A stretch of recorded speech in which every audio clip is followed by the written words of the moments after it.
Di tengah reruntuhan bangunan yang hancur akibat serangan Israel, dua anak Gaza menyaksikan fenomena alam yang luar biasa, gerhana bulan total atau yang dikenal dengan blood moon. Pemandangan ini yang seharusnya indah menjadi sangat menyayat hati jika melihat kondisi di sekitar mereka.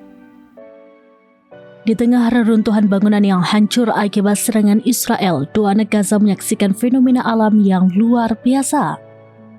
Gerhana bulan total atau yang dikenal dengan blood moon. Pemandangan ini yang seharusnya indah menjadi sangat menyayat hati jika melihat kondisi di sekitar mereka. Meskipun jutaan orang di Asia, Eropa, dan Afrika juga menikmati pemandangan langka ini, bagi anak-anak di Gaza, dunia mereka saksikan adalah kengerian yang tak terbayangkan. Menurut Kementerian Kesehatan Palestina di Gaza, dalam 3 minggu terakhir, setidaknya 1.100 warga Palestina tewas dan 6.000 lainnya terluka akibat serangan Israel yang terus meningkat. Di tengah kehancuran dan penderitaan ini, gerhana bulan menjadi pengingat yang menyakitkan bahwa meskipun semua orang melihat bulan yang sama, dunia yang mereka tinggali sangatlah berbeda.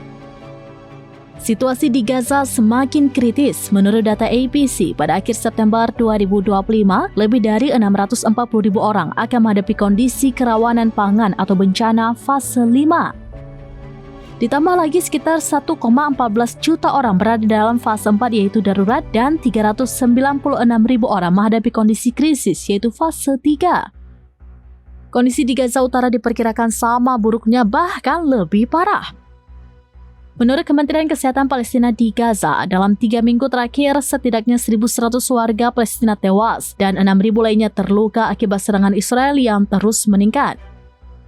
Di tengah kehancuran dan penderitaan yang dirasakan anak-anak di Gaza, gerhana bulan menjadi pengingat yang menyakitkan bahwa meskipun semua orang melihat bulan yang sama, dunia yang mereka tinggali sangatlah berbeda.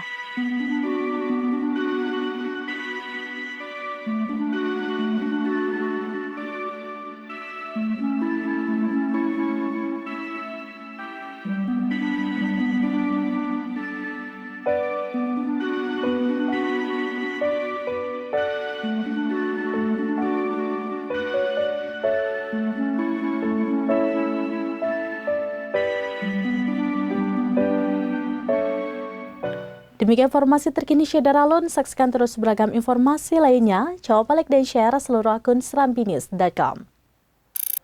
Download Tribun X sekarang, menghadirkan lokal menjadi Indonesia.